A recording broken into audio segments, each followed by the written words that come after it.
अगर आप सच में अपने जीवन का सबसे बड़ा आध्यात्मिक रहस्य खोलना चाहते हैं तो आज की इस यात्रा में आपका स्वागत है, क्योंकि आज हम उतरने वाले हैं कबीर के शब्दों के भीतर छुपे उस अद्भुत क्षेत्र में जहां सिर्फ ज्ञान नहीं जागरण होता है, जहां सिर्फ समझ नहीं परिवर्तन होता है और जहां सिर्फ सुनना नहीं बल्कि आत्मा भीतर से काम उठती है। अगर आप आज के इस वीडियो को अंत तक सुन पाए तो मैं आपको पहले ही बता दूं, आपका आंतरिक संसार कभी वैसा नहीं रहेगा जैसा अभी है, क्योंकि कबीर की आवाज किसी व्यक्ति की आवाज नहीं है, वह उस चेतना की आवाज है जो मनुष्य को मनुष्य से उठाकर आत्मा के स्तर पर ले जाती है। कबीर की वाणी में आग भी है, रोशनी भी है, करुणा भी है और कटु सत्य भी है। ये वाणी किसी को भी जस का तस छोड़ने के लिए नहीं बनी, यह वाणी बदलने के लिए बनी है और आज आप बदलने की यात्रा पर हैं। कबीर कहते हैं कि अगर तुम अपनी जिंदगी की सच्चाई जानना चाहते हो तो पहले खुद को जानो, लेकिन यहाँ जानने का मतलब बुद्धि से समझना नहीं बल्कि आत्मा से महसूस करना है। कबीर का हर दोहा एक दर्पण है और हम खुद को जैसे समझते हैं ये सिर्फ हमारी कल्पना है, लेकिन कबीर उस कल्पना को तोड़कर हमें असली रूप दिखाते हैं। वे कहते हैं, बुरा जो देखन में चला बुरा न मिलिया कोई, जो मन खोजा अपना मुझसे बुरा न कोई। ये दोहा साधारण लग सकता है पर इसका आध्यात्मिक अर्थ बहुत विशाल है,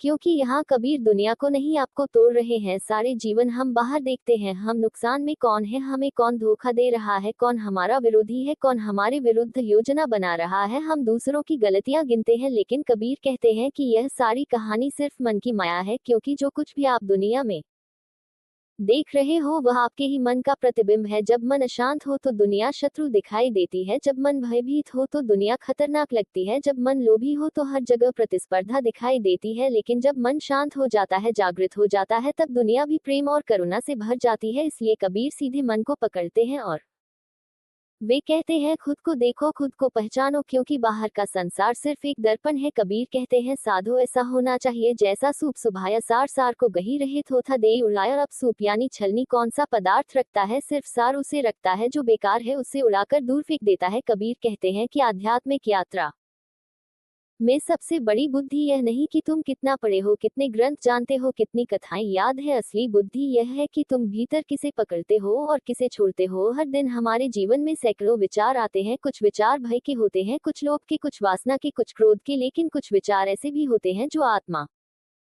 के गहरे तल से उठते हैं, वही सार है, बाकी सब थोथा है जिन्हें उड़ाना ही चाहिए। कबीर हमें जीवन का नियम देते हैं कि सार को पकाओ, थोथे को छोड़ दो और जीवन सरल हो जाएगा। आज के समय में जब इंसान पर तनाव, चिंता और अपेक्षाओं का पहाड़ बढ़ता जा रहा है, कबीर का ये संदेश आधुनिक मन के लिए सबसे बड़ी औषधि है, क्योंकि जीवन में तनाव बाहर से नहीं आता बल्कि हमारी पकड़ और हमारी आसक्ति से आता है। कबीर कहते हैं, जब तुम अनावश्यक पकड़ छोड़ दोगे तो दुख का बहाव टूट जाएगा। फिर वे कहते हैं, पोथी पढ़ी पढ़ी जग मुआ, पंडित भया न कोई अध्याय, आखिर प्रेम का पढ़े सो पंडित होए। ये दोहा हमारे संपूर्ण ज्ञान अहंकार को नष्ट कर देता है। कितनी किताबें पढ़े, कितने कोर्स कर ले, कितने धार्मिक अनुष्ठान कर ले, असली ज्ञान वही है जो प्रेम में जगा है, क्योंकि प्रेम ही इस अस्तित्व का असली स्वरूप है। कबीर प्रेम को भावनाओं का शब्द नहीं कहते। कबीर के अनुसार प्रेम चेतना की एक अवस्था है जहां मन नहीं होता, सिर्फ अनुभव होता है, जहां अहंकार नहीं होता, सिर्फ समर्पण होता है, जहां द्वेष नहीं होता, सिर्फ एकता होती है। प्रेम वह अवस्था है जहां हम जीवन को अलग अलग चीजों में नहीं देखते, सब कुछ एक ही अस्तित्व का विस्तार लगता है। इसलिए कबीर कहते हैं कि प्रेम ही पंडित बनाता है, पुस्तकों का बोझ नहीं। और प्रेम का अर्थ सिर्फ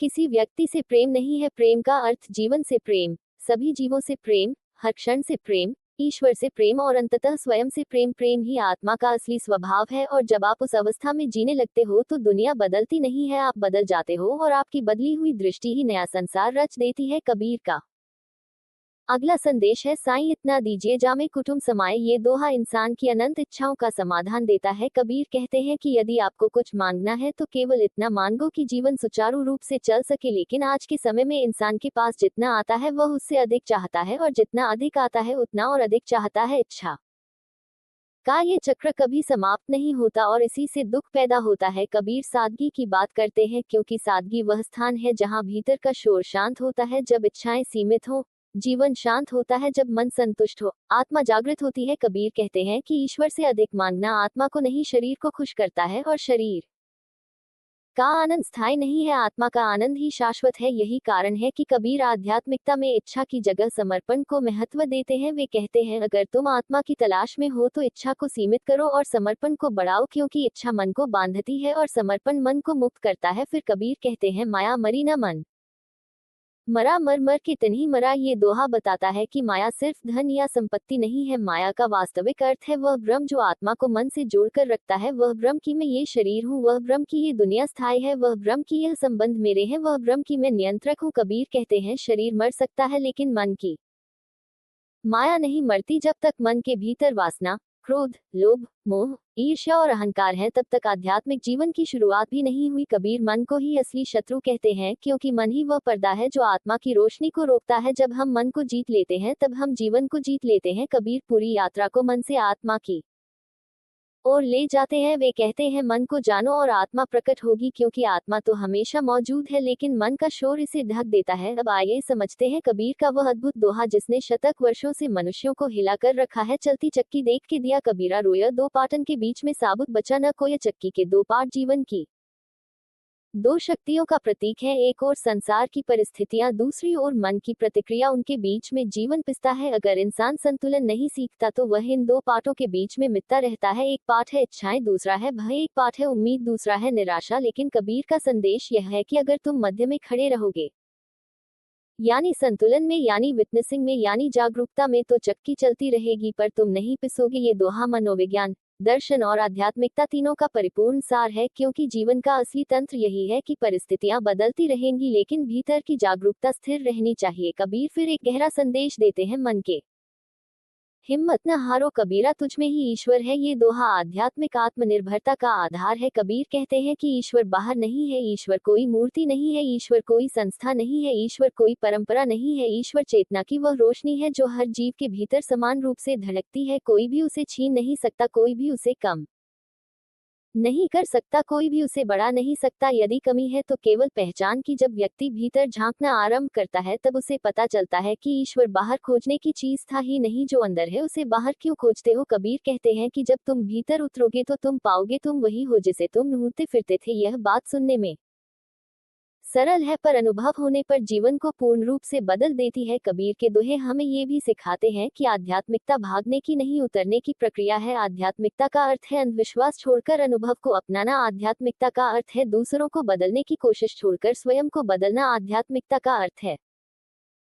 दुनिया से लड़ना नहीं बल्कि अपने अज्ञान से लड़ना। कबीर कहते हैं कि जब मन बदलता है तब दुनिया बदलती है। कबीर उन दुर्लभ संतों में से हैं जो न धर्म की गुलामी करते थे न समाज की, वे केवल सत्य की बात करते थे और सत्य कभी किसी का पक्ष नहीं लेता। सत्य सिर्फ सत्य होता है। इसी वजह से उनके दोहे आज भी जीवित हैं और आगे भी सदियों तक रहेंगे, क्योंकि सत्य कभी पुराना नहीं होता। कबीर के दोहे हमें मन का विज्ञान भी सिखाते हैं। वे बताते हैं कि मन एक बंदर की तरह है जो एक विचार से दूसरे विचार पर कूदता रहता है, लेकिन जब यह मन शांत होता है तब आत्मा प्रकट होती है, तब ध्यान स्वयं होता है, तब ईश्वर स्वयं मिलता है, तब जीवन सहज और सरल हो जाता है। कबीर की वाणी कहती है कि भीतर उतरना सीखो, भीतर जागना सीखो, क्योंकि बाहर की दुनिया कभी समाप्त नहीं हो सकती, बाहर का शोर कभी शांत नहीं हो सकता, लेकिन भीतर की शांति सदा उपलब्ध है। जब हम कबीर के दोहों को जीवन में उतारते हैं तो हम पाते हैं कि मन स्पष्ट हो जाता है, भावनाएं संतुलित हो जाती हैं, संबंध शांत हो जाते हैं और जीवन प्रेम और सरलता से भर जाता है। कबीर का संदेश है कि आत्मा की रोशनी में जीवन का हर अंधेरा मिट सकता है, बस एक कदम भीतर की ओर लेना है और वह कदम कबीर की वाणी से शुरू हो सकता है। अगर आप चाहते हैं कि जीवन सचमुच बदल जाए तो उनके दोहों को केवल सुनिए मत, उन्हें जीना शुरू कीजिए।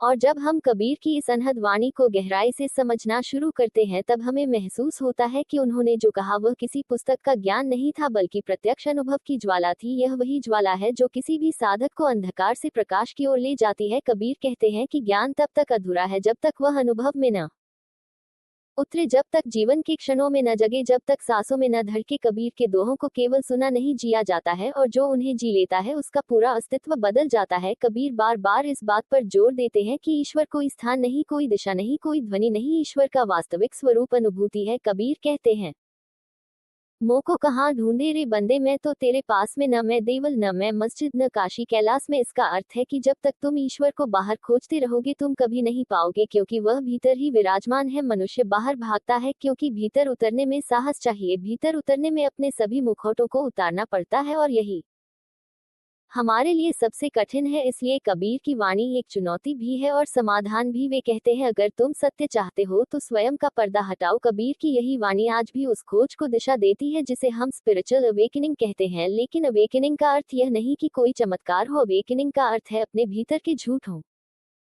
को देख लेना। अवेकनिंग का अर्थ है कि मैं वह नहीं हूँ जो मैंने खुद को समझ रखा था। अवेकनिंग का अर्थ है कि मन की परतें हटे और आत्मा का प्रकाश प्रकट हो। कबीर कहते हैं, जब आत्मा का प्रकाश मिलता है तो व्यक्ति किसी गुरु, किसी ग्रंथ, किसी व्यवस्था पर निर्भर नहीं रहता, वह स्वयं अपना मार्गदर्शक बन जाता है, क्योंकि आत्मा का प्रकाश ही अंतिम गुरु है। लेकिन ये प्रकाश तब तक नहीं दिखता जब तक मन के बादलों को हटाया न जाए, और इन्हीं बादलों को हटाने के लिए कबीर दोहे रचते हैं। उनके शब्द उन बादलों को फाड़ते हैं जो हमारी चेतना पर जमा हो जाते हैं। धीरे धीरे हम महसूस करते हैं कि जीवन की समस्याएं बाहर नहीं थी, बल्कि वे हमारे मन द्वारा रची हुई थी। कबीर की वाणी मन को समझने की कला भी सिखाती है। वे कहते हैं कि मन की चाल सबसे गहरी और सबसे खतरनाक है, क्योंकि मन कभी स्थिर नहीं रहता, वह हर क्षण बदलता है, और इस बदलते मन के पीछे भागते भागते इंसान अपनी जीवन ऊर्जा खो देता है। कबीर कहते हैं, मन के पीछे मत भागो, मन को देखो, मन को पहचानो। अगर मन को समझ लिया तो जीवन का असली रहस्य समझ लिया। कबीर का एक और अद्भुत दोहा है, जब तू आया जगत में लोग हंसे तू रोया, ऐसी करनी कर चलो पाछे हंसे लोग रोए। ये दोहा हमें जीवन की असली परीक्षा बताता है। कबीर कहते हैं कि जन्म के समय हम रोते हैं और दुनिया हंसती है, लेकिन जीवन ऐसा जियो कि जब तुम विदा लो तो दुनिया रोए और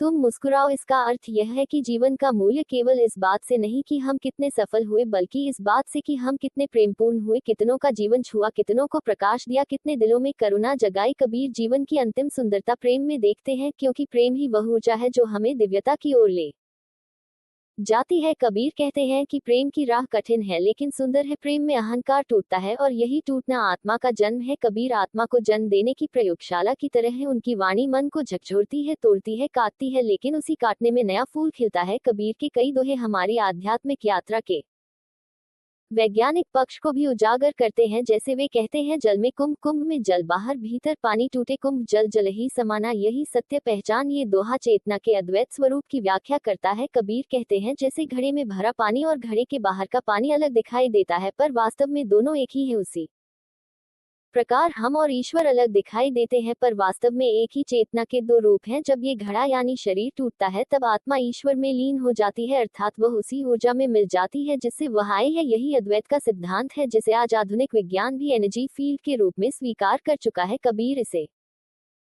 500 साल पहले कह रहे थे। वे कहते हैं कि शरीर केवल एक पात्र है, चेतना उसका सार है, यही चेतना अजर अमर है, यही चेतना अनंत है। अगर कोई व्यक्ति इस सत्य को जान लेता है तो उसके लिए मृत्यु का भय समाप्त हो जाता है, क्योंकि मृत्यु केवल परिवर्तन है, समाप्ति नहीं है। इसलिए कबीर का ज्ञान साहस का ज्ञान है, जागरूकता का ज्ञान है, स्वतंत्रता का ज्ञान है। कबीर हमें हर उस जंजीर से मुक्त करते हैं जो हमें अपने आप से दूर ले गई है। वे कहते हैं कि जीवन का उद्देश्य खुद को पहचानना है, क्योंकि जो खुद को जान लेता है वही ईश्वर को जान लेता है। ये ज्ञान किसी परंपरा का विरोध नहीं, बल्कि परंपरा को जीवंत बनाने का तरीका है। कबीर कहते हैं, अगर तुम मंदिर जाओ तो ठीक, अगर मस्जिद जाओ तो भी ठीक, लेकिन ये समझ लो कि परमात्मा कहीं बाहर नहीं बैठा, तुम्हारे भीतर ही बैठा है। इसी को कबीर सरल शब्दों में कहते हैं, पिन में ब्रह्म निरंजन बासा। ये दोहा हमारे भीतर छुपे ब्रह्म को पहचानने की पुकार है। कबीर की वाणी केवल आध्यात्मिक रहस्य ही नहीं खोलती, बल्कि वह जीवन का मनोविज्ञान भी खोलती है। वे कहते हैं कि मनुष्य दुखी इसलिए नहीं है क्योंकि उसके जीवन में कमी है, वह दुखी इसलिए है क्योंकि उसकी अपेक्षाएं अत्यधिक हैं, और अपेक्षा जितनी गहरी होगी उतना ही दुख भारी होगा। कबीर कहते हैं कि जीवन को स्वीकार करना सीखो। एक्सेप्टेंस आध्यात्मिकता का पहला द्वार है। जब तुम उस क्षण को स्वीकारना सीख लेते हो जो तुम्हारे सामने है, तब मन शांत होता है। जब मन शांत होता है तब आत्मा की आवाज सुनाई देती है। कबीर कहते हैं, अगर तुम भीतर की आवाज सुनना चाहते हो तो पहले मन का शोर बंद करो, और यह शोर केवल ध्यान से नहीं रुकता, ये शोर रुकता है जागरूकता से। जब तुम अपने हर विचार को देखते हो, बिना उसे पकड़ने के, बिना उसका विरोध करने के, तब मन अपने आप शांत होता चला जाता है। इसी को विसर्जन कहते हैं, और इस विसर्जन में व्यक्ति स्वयं को पाता है। कबीर वह संत है जिन्होंने जीवन को बिना जटिल किए सरल किया है। उनकी वाणी साधारण शब्दों में असीम सत्य कह देती है। जैसे वे कहते हैं, धीरे धीरे रे मना, धीरे सब कुछ होए, माली सींचे 100 घड़ा ऋतु आए फल होए। ये दोहा मनुष्य के अधीरता के रोग का इलाज है। आज का मनुष्य तुरंत चाहता है, तुरंत परिणाम, तुरंत सफलता, तुरंत आनंद, लेकिन प्रकृति का नियम धैर्य है। धीरे धीरे की प्रक्रिया ही विकास की प्रक्रिया है। कबीर कहते हैं कि अगर तुम आध्यात्मिक फल चाहते हो तो आत्मा को समय दो, मन को समय दो, भीतर को समय दो, यदि तुम बिना धैर्य के आगे बढ़ोगे तो मन ही मन को धोखा देता रहेगा और व्यक्ति चक्र में घूमता रहेगा। इसलिए कबीर के अनुसार धैर्य ही साधना की जड़ है। अब जब हम इन सभी दोहों को एक साथ देखते हैं तो हमें समझ आता है कि कबीर की वाणी केवल दो लाइनें नहीं है, यह एक संपूर्ण आध्यात्मिक विज्ञान है जिसमें मन का